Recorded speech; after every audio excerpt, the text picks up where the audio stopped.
Earlier this year, Sister of Mercy Pat Murphy passed away at age 96. She'd spent more than 7 decades advocating for immigrants and refugees in Chicago, as well as building housing programs, legal support networks, and community resources. Her work wasn't limited to service. Sister Pat and her colleague, Sister Joanne Persh, often took direct action. For years, they protested every week in front of an immigration and customs enforcement building in the Chicago suburb of Broadview. In 2019, at the age of 90, Sister Pat was arrested in Washington, D.C. as part of the National Catholic Day of Action for Dreamers, a group of Catholic faith leaders who were peacefully protesting in solidarity with Dreamers, young people protected from deportation by the Deferred Action for Childhood Arrivals program. Over and over again, she showed that she was willing to put her freedom and rights on the line for those who were oppressed. Her choices raise a larger question. When is it not only permissible but morally necessary to disobey the law, like Sister Pat did when she got arrested, not just in 2019, but the 6 times before that? For Sister Pat, the decision to challenge unjust policies was inseparable from her spiritual life. That's what we look at more broadly in this week's conversation. What does civil disobedience mean for Catholics today? And does the broader church support the action of these people who are acting out of their faith to work for justice? Welcome to Glad You Asked, where we answer the questions about Catholicism that are easy to ask but not so easy to answer.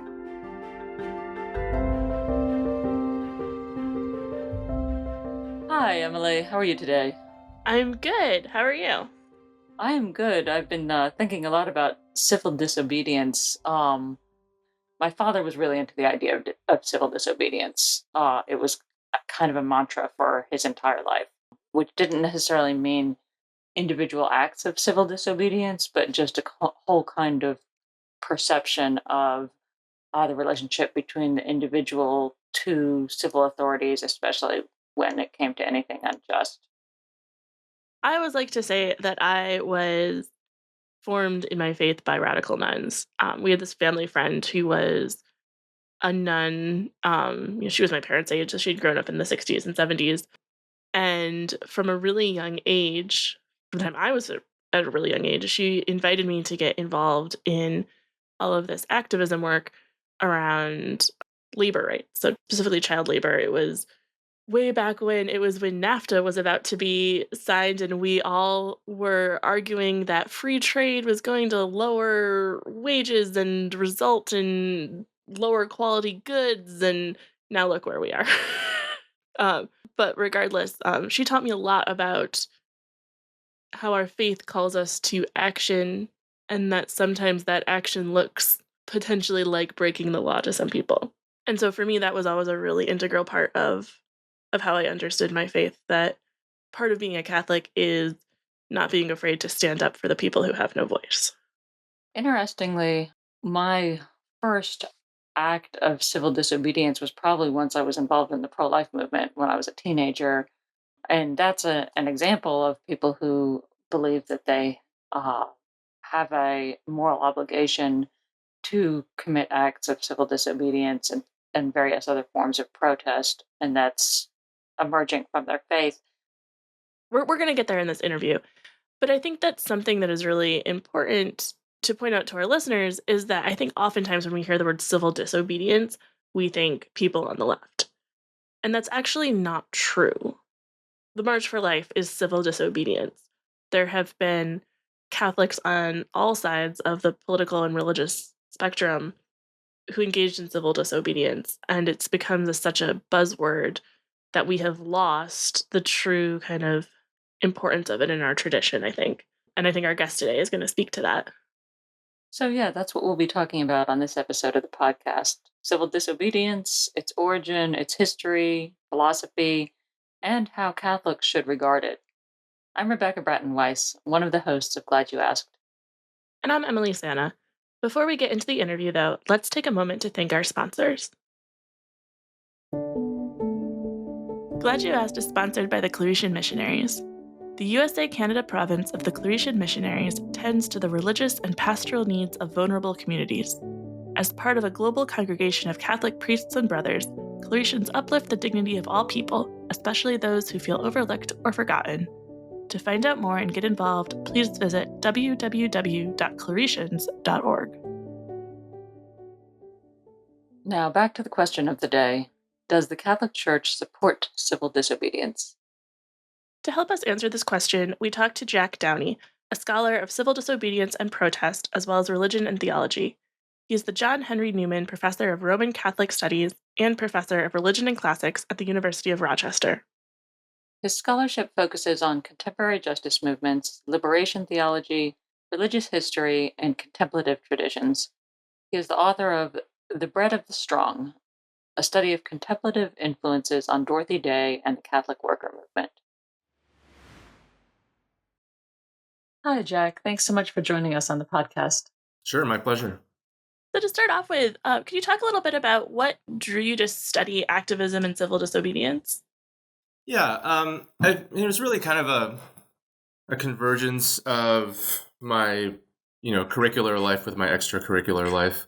I think like a lot of academics, I ended up in grad school studying one thing, and then quickly realized that I was studying the wrong thing and tried to pivot a little bit. So I actually started grad school to become a Tibetan language translator. And after college, I had been living in a monastery in Nepal and then came back to the United States for grad school and quickly started feeling like psychologically really like unmoored. I was also in my mid-20s, so I was like unmoored anyway. But there was something about the dissonance between living in Boston and having my brain in kind of like medieval Western Asia that really didn't jive well with me, and so I kind of quickly pivoted to something more local, which would be North American religious history, and that kind of led me down this pathway to eventually kind of one thing led me to another, and I ended up taking a class on spiritual autobiography, which is what introduced me to Dorothy Day, and fairly rapidly fell in love with her as a historical figure. And it was interesting because it was a form of Catholicism that I really hadn't been exposed to as a child. I grew up in New Haven, Connecticut, in a Dominican order parish that was very kind of like Novus Ordo Mass oriented, not a ton of kind of Catholic worker influence on my childhood. And so, but I had been previously kind of involved in, I guess, more progressive politics as a student, and in my kind of extracurricular life. And so with Dorothy Day and the worker, I kind of found this like unexpected convergence of my kind of spiritual religious life with a political orientation that synced up nicely with where I had already been in a kind of more secular environment. And that basically became my PhD. So I started studying Dorothy Day as a kind of like personal obsession, and then one thing led to another, and I ended up in grad school at Fordham University, which had really unusually outstanding American Catholic history faculty lineup for a theology department, and so that's essentially the origin story of my academic study of activism and civil disobedience. For the sake of our readers who are less familiar with the concept of civil disobedience, could you give us a brief summary of what it is and what it's trying to accomplish? Yeah, I mean it's kind of a blanket term, that often gets associated with Henry David Thoreau. So his texts, this kind of reflection on spending, to be fair, one single night in jail. He wrote a kind of treatise that we now usually call On the Duty of Civil Disobedience, which came out in 1849. Thoreau is describing his reflections on his choice to not pay a poll tax as a form of non-cooperation with U.S. military incursions into Mexico, as well as the practice of slavery. And so for Thoreau, his idea of civil disobedience really is essentially like his response to his conscience. And if people read the text, it's relatively short. There is kind of Christian theology woven into his reflection, but largely the nuts and bolts of it are that he sees his conscience as taking priority over the law. There's this presupposition in his writing that laws are not inherently moral, and that the government is not an inherently moral entity, and that individuals have the responsibility to push back against power when their conscience dictates. And for him, that is, in this particular instance, his refusal to pay a tax. He willingly goes to jail for this. One of his relatives actually pays the tax behind his back, and so he ends up only spending one night. And Thoreau is one of those people who, I mean, I'll say he's easy to kind of poo-poo because he just feel like he needs to tell everyone his thoughts in a way that seems slightly insufferable, I think. But he is also a profound thinker, right? And this text actually is quite influential. It influences Gandhi and it also influences Martin Luther King. And a lot of the language that he uses in the text, especially talking about, kind of the government, but more broadly, like the system, in danger quotes, in terms of machinery and the responsibility of individuals to stop the gears of the machine, and a kind of critique, and I think this is essential to the philosophy of civil disobedience broadly construed, a kind of critique of representative democracy as essentially outsourcing responsibility that should be maintained by the individual, right? And so I think of his essay frequently because I teach it, but also in terms of, every time there's an election, there's a certain part of the population who gets very enthusiastic about elections, and then that seems to be the sum total of their social engagement for the next several years, right?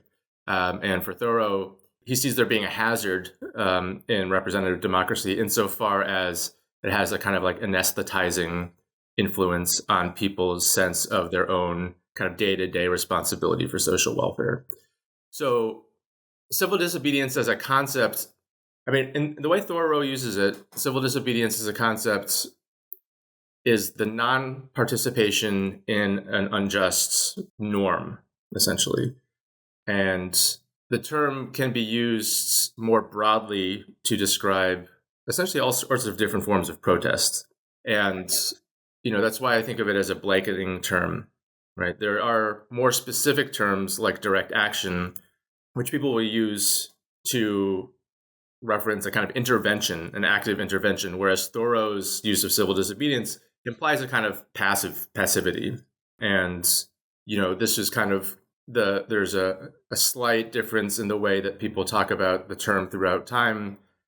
Stokely Carmichael would reference the civil rights movement as essentially being non-cooperation or like a passive act, whereas he saw the kind of origins of the Black Power movement as being more kind of agentive in the sense of involving actions, not the lack of action. But I think generally when people talk about civil disobedience, it kind of covers the spectrum of forms of protest against unjust practices. Yeah, so that was what I was going to ask next is there a difference between civil disobedience and other kinds of protest? But you're kind of saying they can be used interchangeably. Yeah, I think civil disobedience, it's the kind of square and rectangle question. So some people, I think, would stipulate that civil disobedience has to do with behavioral changes and not either non-compliance or non-participation in something unjust, whereas something like direct action would be more kind of invasive in a way. I do think generally the term civil disobedience covers a broader spectrum than that. So I think in kind of common usage, it's often used to describe basically any form of protest, or maybe a category of protest. Could you share some memorable instances of civil disobedience? Sure. I think, because I'm a Catholic worker historian in some way, shape, or form, I think of the Catholic workers during World War II refusal to participate in air raid drills, right? And the thing that was interesting to me about that choice was that essentially these were, in their mind, kind of scare tactics that were being used by the government to give the illusion of safety by conscripting civilians into accepting war as a norm. So in some way, shape, or form, it seemed to be counterintuitive because the logic of an air raid drill would be self-protection, right? And there's this, I think the common way of thinking about it at the time was that surely nobody could be against trying to protect oneself from being bombed. But the logic of the Catholic worker and Dorothy Day as the spokesperson for that noncompliance was that even attending to the practice for bombing was in some way, shape, or form an accommodation to the reality of war that they found to be morally unjust. There's more specific kind of active forms of direct action that oftentimes get associated with the Berrigan brothers. So thinking about the Catonsville Nine in 1968, the essentially liturgical protests that they had by taking draft cards and burning them ceremonially. There's kind of famous writing about Phil Berrigan attempting to draw his own blood and pour that on the draft cards, and this kind of like sanguinary, very kind of Catholic sounding attempts to like create a kind of aesthetic around ritualizing protest. In 1971, there was the Camden 28 attempts to also do a raid that was, essentially broken up because of an internal mole. And then I think more recently, we have, in 2014, Bishops Sean O'Malley and Jerry Kakanis offering mass at the border wall in Arizona, Nogales. I think that also counts as civil disobedience, even though it seems in some way, shape, or form kind of categorically different than like breaking into a government office, right?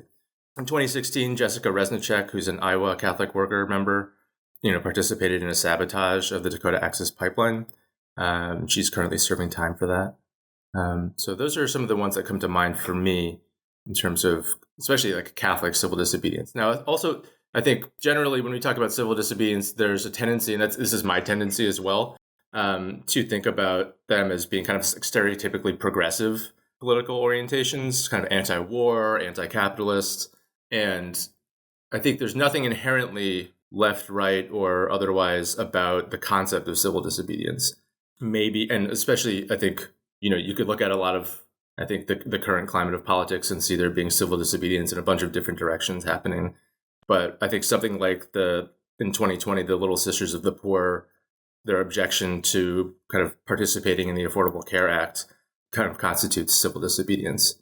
And so, while I think generally people think of it as being left, and I don't think left, right, or, conservative, liberal, or super useful concepts, especially when dealing with Catholicism versus kind of popular usage, it is a fairly capacious term that I think we would do well to kind of think of in a much broader way than just a kind of traditional leftist position. So I think there's this common critique of civil disobedience that it involves breaking the law and therefore it shouldn't be done, right? Like there are other sorts of protest that don't involve breaking into a nuclear submarine base or a government office, right? What would you say to people who make that critique of civil disobedience? I think the vast majority of people are doing that.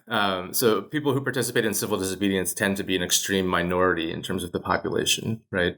One of the logics of civil disobedience is that following the structures that exist within mainstream society uphold the injustices that they're trying to push back against, right? So, it's common that people will say, well, like, really, like, these people should be voting. Or and a huge critique of the Catholic worker at the time by liberal Catholics was that Dorothy Day was very famously like against, or her personally against voting. And people would say, well, if you really want to change something, voting is the way to change things in the United States. And of course, the vast majority of people who engage in society like are doing it within the confines of the norm. But the idea of civil disobedience is fundamentally oriented around the notion that, the system, to use Thoreau's language, is built to sustain itself. And so the mechanisms for change within the system are incremental changes. They're not structural changes. And so that unjust systems require people to push back outside the system's kind of internal mechanisms. Also, like I mentioned with Thoreau, and I think this is internal implicit logic for a lot of activists that engage in civil disobedience of different stripes, not necessarily even breaking into a nuclear sub base, but is this notion that laws are not inherently ethical, right? And that there is essentially a higher power or a higher law that requires our fealty.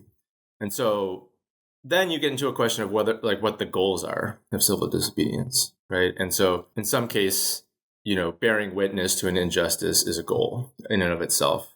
In some case, a very practical legislative change is a goal. And so I think there's a question then of, do the tactics match the goal?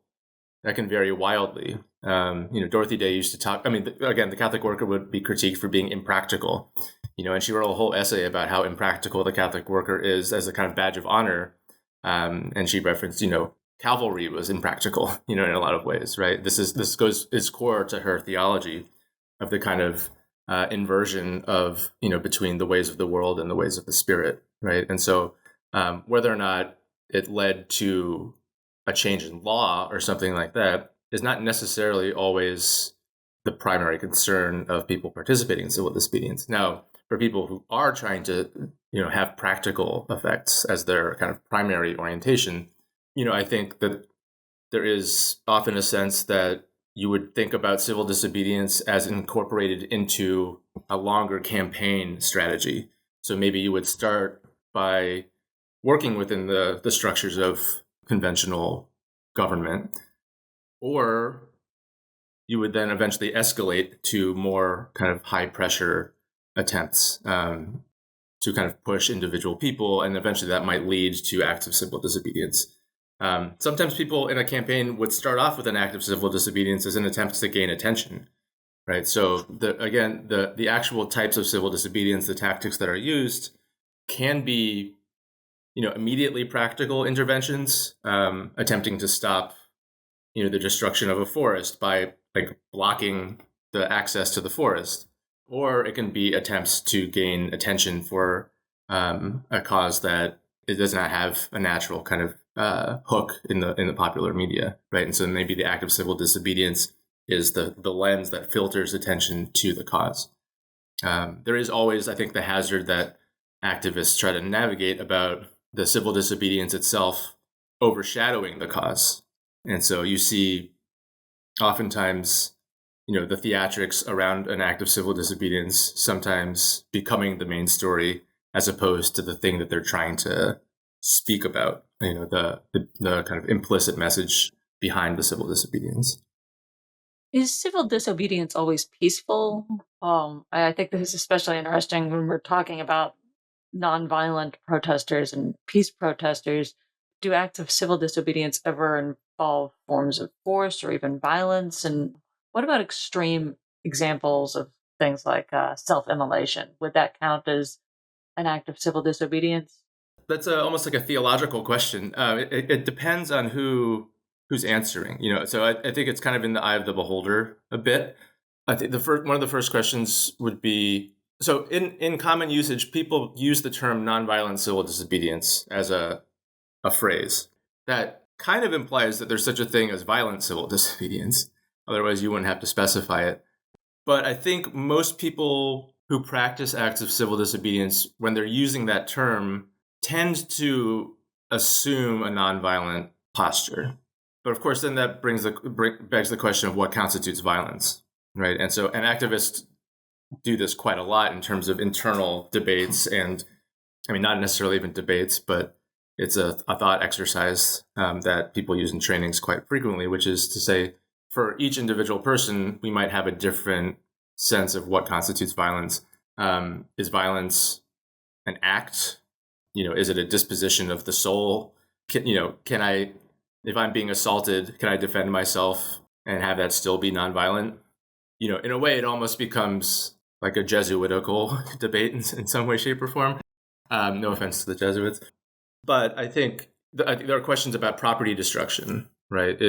Can you be violent against an inanimate object? And this happens less now, but in the early 2000s or the late 90s, a lot of animal rights activists, not a lot, there were incidences of animal rights activists, say, throwing paint on people wearing mink coats. That was kind of famous. That was reported maybe excessively compared to like the actual amount of occasions it was happening. But, there was a question there about like, is that an assault? Is pouring paint on someone's jacket violent?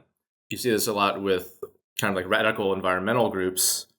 In the 90s and early 2000s, again, there were a series of incidents where in the Pacific Northwest, activists would put spikes in old growth trees that were scheduled to be logged. And the logic was that it would destroy the logging equipment. In at least one case, it also injured one of the loggers. And so there were debates about is that inherently violent, or can that be considered nonviolence? And then maybe the most, I don't know if most is a big term, but one among the most, I think, controversial acts of civil disobedience are self-immolations, specifically during the Vietnam War. But unfortunately, if you Google self-immolation, it actually happens a lot more than most people think of. But, in Catholic lands, Roger Laporte was a Catholic worker who self-immolated in front of the UN during the Vietnam War. And that engendered a massive amount of debate about the nature of self-immolation as a question of suicide or martyrdom, essentially. And, this caused some rifts within the Catholic worker, but also kind of like the Catholic left in general at the time.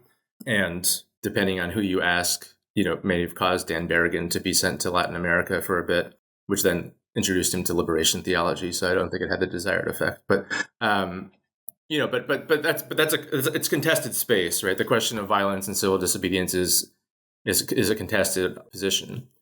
Some people would say that Roger Laporte essentially martyred himself, and some people would say he was a suicide, right? And those are in some way, shape, or form, you can imagine them as being almost opposite ends of a spectrum. But I think certainly for a lot of people, the self-immolators, both in Vietnam and then in the United States and the anti-war movement, were almost kind of unofficially canonized in a way. Not necessarily in the Catholic sense of it, but popularly. Issues around self-immolation, these kind of extreme examples aside, what does Catholic teaching say about civil disobedience and protest? Is there anything in Catholic social teaching, anything from the institutional church? How has the institutional church kind of responded to Catholics engaging in civil disobedience? By and large, the institutional church has not been excessively supportive of civil disobedience as a tool. And I think largely that's because, at least in the United States, I would say, I think historians would kind of contend that some of that has to do with a kind of like the long-standing project of Catholic assimilation into mainstream American society. I think that, the institutional church as such has an interest in playing by following the law, essentially, and of working within the system. I think there's still, throughout the 20th century, there was a kind of hangover of anti-Catholicism that, through the presidency of John F. Kennedy, really sought to make American Catholicism palatable to an American public. And there is this, I think, a kind of psychological pushback against this sense that Catholics followed kind of their own moral logic that was not compatible with American democracy. And so I do think that there was a sense that, the institutional church was on board with that. Now, that being said, the Catholic organizing, specifically around labor, has always involved some manner of pushback, and I think what you could call civil disobedience. And that could include just kind of basic protests. But the institutional church, in some way, shape, or form, I think you could see like the Knights of Columbus as its origins as almost kind of being, in a way, seeing itself as being disobedient to the structures of American society. I think when it comes to certain issues around abortion access, for instance, or like the pro-life movement, I think see itself as being kind of more institutionally oriented civil disobedience and the pushback against Roe v. Wade. And that could include something as, in my mind, like kind of like Catholic normal as the March for Life, right? Now, I think that's wildly different than, say, like breaking into a federal building and doing something, right? And when it comes to the Catholic left, the institutional church has kind of tread a lot more carefully. The Catholic Church has been supportive of things like School of the Americas Watch, right? So there are certain issues of convergence, which I think between, what you would call the left and kind of the institutional church around immigration. I think, again, like Canis and O'Malley performing mass like through the wall on the border is a kind of profound act of institutional recognition of the kind of utility of civil disobedience. But for someone, looking back into like the Dorothy Day era, I mean, she famously, was kind of set up to be opposed by Cardinal Spellman in New York, who was kind of like the anti like civil disobedience cardinal. He kind of famously brought in seminarians from Dunwoody to essentially be scabs against the grave diggers strike in New York, right? So he was kind of dead set against civil disobedience. And I think generally speaking, maybe this is a psychological thing, but I think there's also institutional reasons why the church as such, capital C church, institutional church, would kind of hold civil disobedience at a arm's length. But again, I think there are exceptions to that, specifically around right to life and migration. I think those are particularly interesting questions. And then also, I think around something like nuclear war, right? So there are some kind of convergences where I think the institutional church would be more amenable to that. Now, of course, if you look in other parts of the world, famously, we have like someone like Oscar Romero, and throughout Latin America, you have institutional representatives or people in the hierarchy kind of publicly siding with popular movements that were antagonistic or at least out of step with government. So it kind of depends. I think the U.S. church tends to be less oriented in that direction, though. How do questions about privilege intersect with this whole conversation with the philosophy of civil disobedience? Is it easier for people who have more privilege, who have perhaps less to lose, more support? And does that put any particular responsibility on activists who are more protected by privilege? Yes, I think in terms of talking broadly, people would, I think, reasonably say that people who have more privilege, in a sense, have more responsibility to kind of wield that privilege. I think, for better or worse, we often see in grassroots movement history that it's actually often communities who are the most at risk who tend to be the bravest, right, and tend to be the most oriented towards taking risks. And I think that shouldn't be, right. And when it comes to activist planning, for instance, oftentimes we'll say like certain people are more kind of arrestable than others, and that could be people who have the privilege to, I think specifically like cisgendered people have a lot more privilege than trans people do when it comes to like being at risk when being detained, right? People who have job security, people who have childcare, people who don't have children at all, people who have institutional resources that can accommodate the risk. I think that also includes priests or nuns, right? Sisters. And I think, the thing is that that often happens is that I think maybe this is, something to do with human nature, but you often see like you wish celebrities would be more vocal about social justice issues, right?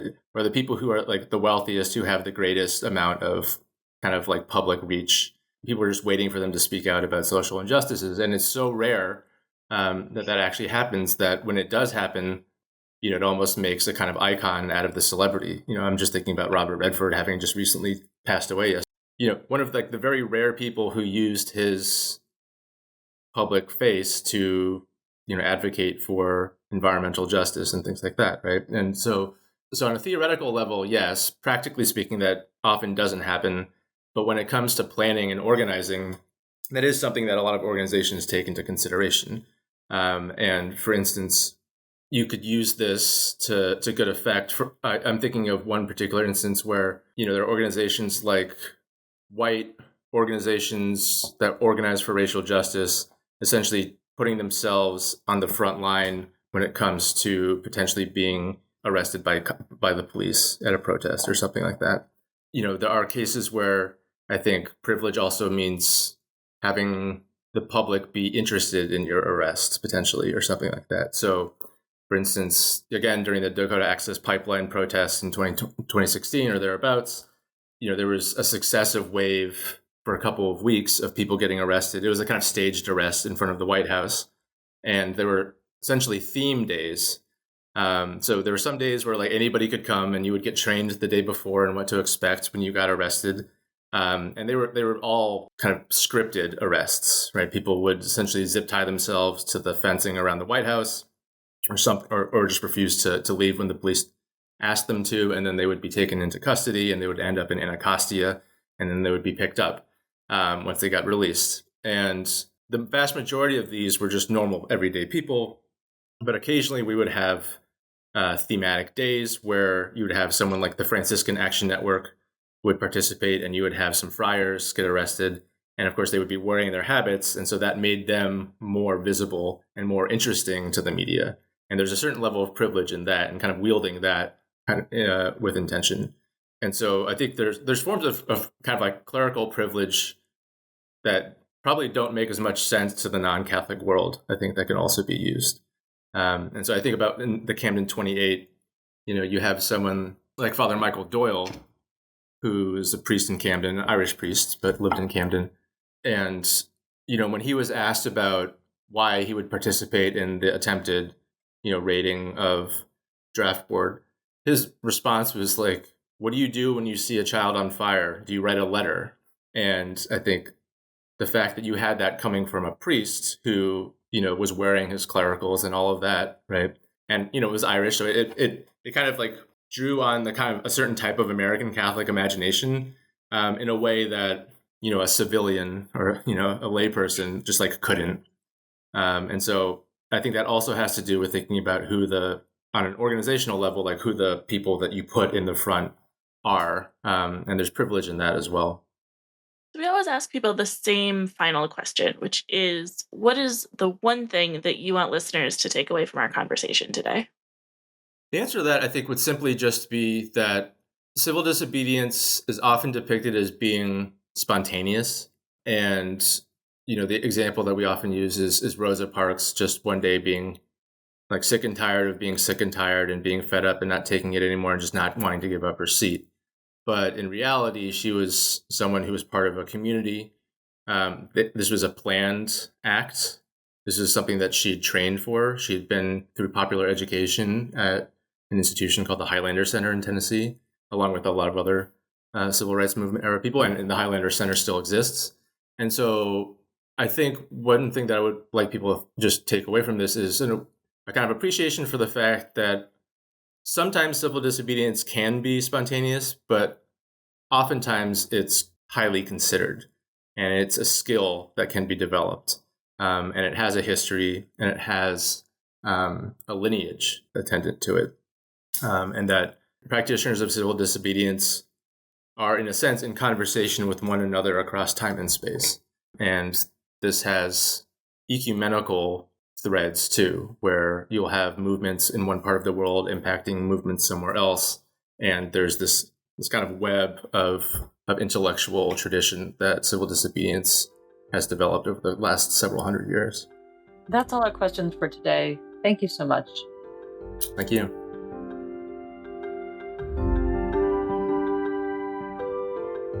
That was such a fascinating and informative conversation. Was there anything that Jack talked about that surprised you? I think one of the things that surprised me was that there's not more about civil disobedience in Catholic teaching. I was really expecting Jack to say, well, large parts of the church are against it, but here's all this evidence. Here's this big tradition we have to support it. And there is a tradition to support it, but it's a lay tradition, it's a grassroots tradition, and it doesn't show up that many places in Vatican documents and Catholic social teaching. And I think that surprised me, honestly. It actually surprised me a lot because I knew that lots of Catholics might be like, oh, civil disobedience, can't have that. But I just assumed, considering the fact that the church was founded by a guy who was executed by the state and the first Christians were, illegal. um, and then if you follow the whole tradition of Christianity, there's always been such an emphasis on you follow your conscience. You may have to be martyred for it. Thomas Aquinas writes about how you don't have to obey unjust laws. And it just seems to me like I expected that maybe there was a whole encyclical praising civil disobedience, and boy, was I wrong. Right. Are not martyrs engaging in civil disobedience? Yeah, look at the virgin martyrs, and then you look at all of the apostles and being imprisoned for preaching the gospel by the Roman Empire. The dots shouldn't be hard to connect. Yeah, and I think because there's no teaching, there's no guidelines about how to do it well and meaningfully beyond personal discernment. And so you get this spectrum of people ranging from Thoreau going to jail because he doesn't want to pay his taxes, which is like a really individualistic kind of thing, to I would say Sister Pat, who we talked about in the intro, is a really different end of the spectrum in some ways, where she's doing this in community with a group of people who have discerned a specific action as a group together, and they're doing it for other people, not for themselves. Yeah, I think that's a great point because without those parameters, it's very easy for anyone to just say, okay, well, this is my pet issue. I don't want to be told what to do. Right, what's the line between pure stubbornness and civil disobedience? Right, exactly. Or, a refusal to recognize one's obligation to one's community, which is kind of paradoxical. Like civil disobedience is supposed to be done for the good of the community, for the common good, to make it a better place, not because you just don't want to do the thing that everyone else is doing for the sake of the common good. I was just thinking about I remember having a conversation with a previous editor-in-chief at US Catholic, and he was older, I think he's probably in his 70s now, and he was talking about when he was much younger, there was going to be some action of civil disobedience in the 60s or 70s in Chicago, and they asked him if he would be willing to participate, and he said he discerned for several months and decided he wasn't called to it. And I think that is a valid response to prayerfully discern what you are called to do and decide, I am not called to get arrested for my faith. Other people will be. But I do think that we are all called to protest unjust systems in some way. And I think by making civil disobedience something so broad and nebulous, it does kind of open the possibility of being able to opt out of it. Yeah, that's a really great point. The interview that we did at US Catholic some time ago about how we're all called to protest is really stuck in my mind. And I think there's often a tendency for people to say, well, what can I do? I'm just a mom. I'm just an ordinary person. Leave me alone. I'll bake my cupcakes. And one thing that's stuck in my head from that interview is that, you can bake for the protesters. So, yeah, if you want to bake cupcakes, fine, but, bring them out to the people on the front lines. Right. We might not all be called to go chain ourselves to a tree or break into a nuclear submarine base, but we are all called to act in some way. We're not called to be silent. And maybe there's I don't know, maybe that's the good and the bad about making civil disobedience so broad, but I think that's a distinction or a teaching that is lost in there. Yeah, and I think that that idea of discernment is also super important for those of us who are inclined in the other direction to just want to be disobedient for the fun of it. Um, You and me are very different people, Rebecca. Some of us have to talk ourselves into civil disobedience, others have to talk ourselves out. yes, I take after my dad in a lot of ways. But yeah, it's there's a way in which I think that acts of protest can become very selfish, not just in terms of I'm just doing it for myself, but in terms of please look at me, I'm such a cool hero. And that idea of prayerful guidance and especially if you're seeking advice from, a wise spiritual director or a spiritual community can help both of those extremes, whether you're inclined to duck out or whether you're inclined to do it for the wrong reasons. So I think that starts to get at our next question, right? Which is there anything that you wish we could have asked for more information about that or talked about more? And I think maybe pulling that issue out about discernment or what civil disobedience might look like for different people is one of those things that we didn't have time, or really, I don't know if Jack would have been the right person to talk about kind of a pastoral theology of civil disobedience. That's a whole other topic, right?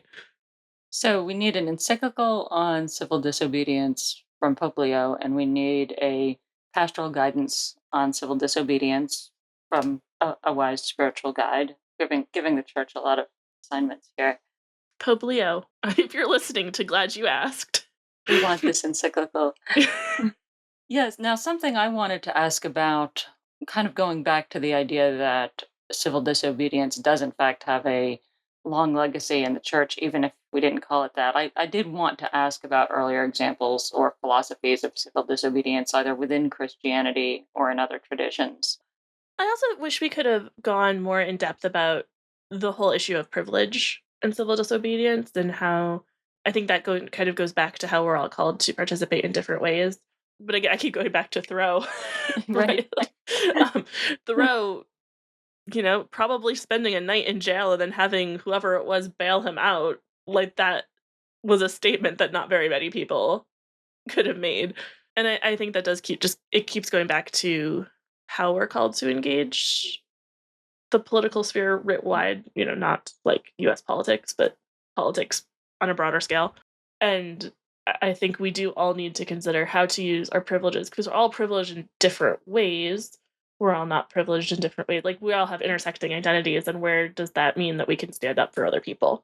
Yeah, I think this is such a fascinating topic because it does often seem like the people who are out there putting themselves on the line are not the ones who have the most privilege. So, as we wrap up, then all of this kind of kept in mind, what would your sermon be if you were to do a sermon on the topic? I would absolutely remind all Catholics, Christians, and people of goodwill that legality is not morality. This is something we know, but what that translates into in action means that sometimes we do need to take a stand. And what that may look like, as you've pointed out, may differ from one person to the next, but it is a fundamental call, not just of our faith, but as members of the human community. I would build on that and talk about that sometimes it is really hard to break that mindset of wanting to be good, of not wanting to break the law, of not wanting to get in trouble. And I don't think that civil disobedience is necessarily saying, okay, now tomorrow, go get arrested in support of immigrants. Although you could make the argument that more of us should be doing that. But I think there are smaller things that we can start building, that we can start saying yes to, just as people in the Bible said yes to kind of building the kingdom of God and working for justice. It's a muscle that needs to be built of saying yes to God and to God's plan for the world, and standing against injustice. And that's our show. Thanks again for joining us for Glad You Asked. If you enjoyed the episode, please tell your friends about the podcast, or leave us a review or rating on whatever podcast platform you listen to. It helps more people find our podcast. Do you have a question you'd like to hear answered on our show? Or have you ever engaged in civil disobedience and want to tell us about it? Email us at editors@uscatholic.org, and please join us next week when we talk about sanctuary churches. Before we wrap up, we'd like to share a special offer for Glad You Asked listeners. Glad You Asked podcast is a project of U.S. Catholic Magazine, which is published by the USA-Canada province of the Claretian Missionaries. This season, we're offering listeners 25% off a print or digital subscription to U.S. Catholic. Subscribe now and see why the Catholic Media Association recently named us the best Catholic general interest magazine for the 4th year in a row. To claim this special offer, visit uscatholic.org/GYA subscribe. Glad You Asked is hosted by me, Emily Santa, along with Rebecca Bratton-Weiss. We're produced by Stephanie Clary and Joki Mercuria, with sound engineering by Nathaniel Hunter and art by Megan Avery.